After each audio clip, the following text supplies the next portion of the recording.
Assalamualaikum warahmatullahi wabarakatuh. Alhamdulillah. Allahumma salli wa sallim ala sayyidina Muhammad ibn Abdillah wa ala alihi wa ashabihi wa man tabi'ahu ila yaumil qiyamah. Ikhwan yang dimuliakan oleh Allah Subhanahu wa taala, pada video kali ini kita akan bercerita sedikit tentang keadaan Ka'bah setelah masa Nabi Ismail alaihissalam. Istri Nabi Ismail adalah seorang putri pemimpin suku Jurhum, Madad bin Amru.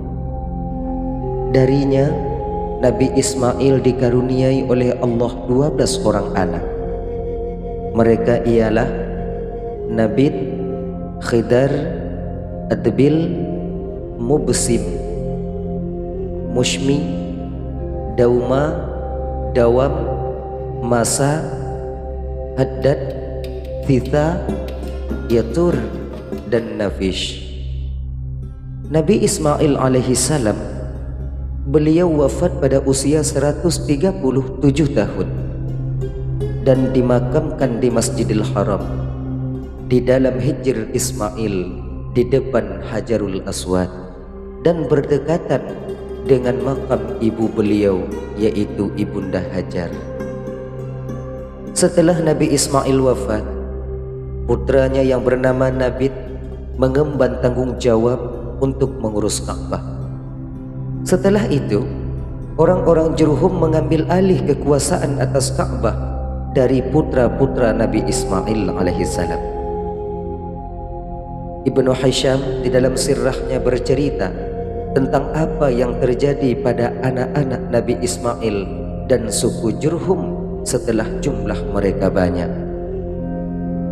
Allah menyebarkan anak-anak Nabi Ismail di Mekah, tapi saudara-saudara mereka dari suku Jurhumlah yang menguasai Baitullah dan Makkah.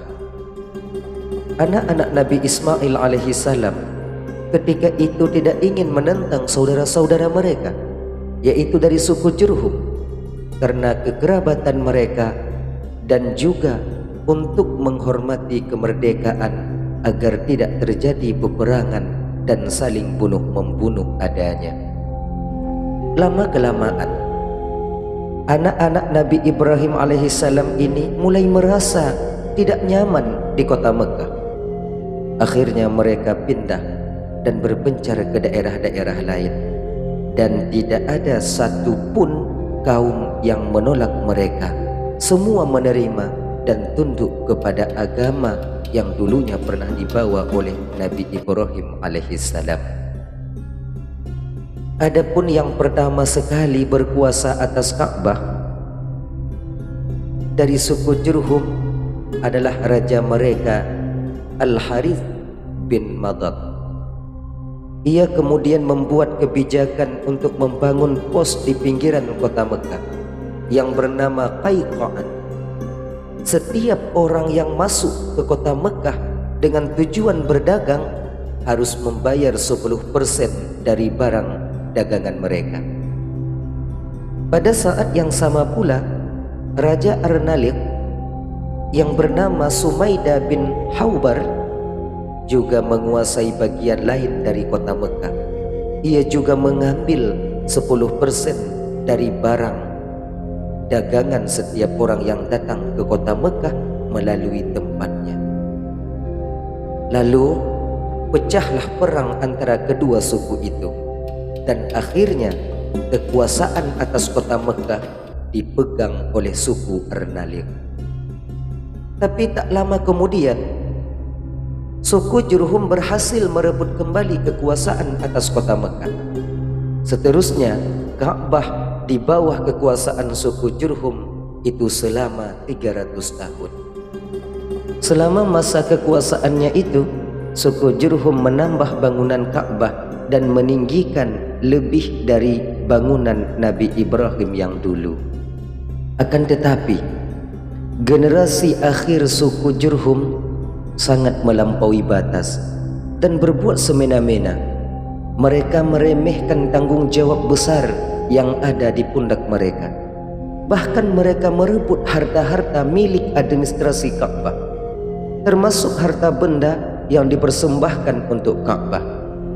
Selain daripada itu, mereka juga bersikap buruk pada jamaah haji, sehingga banyak jamaah haji ketika itu yang protes dan mengeluh tindak tanduk suku Jurhum. Tetapi pertolongan Allah senantiasa menaungi Baitullah. Maka Allah menghukum suku Jurhum karena kesesatan mereka. Allah menurunkan hujan yang sangat deras pada suku Jurhum. Allah juga mengirimkan semut dan bencana-bencana lainnya yang dapat membinasakan orang-orang Jurhum. Di lain pihak, keturunan Nabi Ismail terdorong oleh keluhan jamaah haji atas kesemena-menaan suku Jurhum, mampu mereka menyatukan kekuatan dan mengalahkan suku Jurhum sekaligus mengusir mereka dari kota Mekah. Setelah mereka diusir, lalu suku Jurhum tinggal di Juhaynah. Tapi pada suatu malam, banjir bandang menyapu dan menghanyutkan mereka. Pimpinan suku Jurhum menggambarkan apa yang terjadi pada kaumnya di dalam syair sebagai berikut.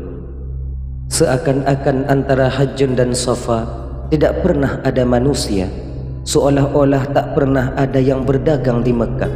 Hanya kami penduduk Mekah yang kemudian dibinasakan oleh peristiwa di malam hari berupa banjir serta bencana lain.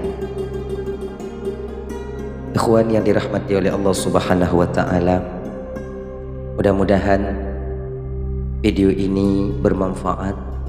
Wallahu a'lamu bis-shawab wa ilaihi marji'u wal ma'ab. Assalamualaikum warahmatullahi wabarakatuh.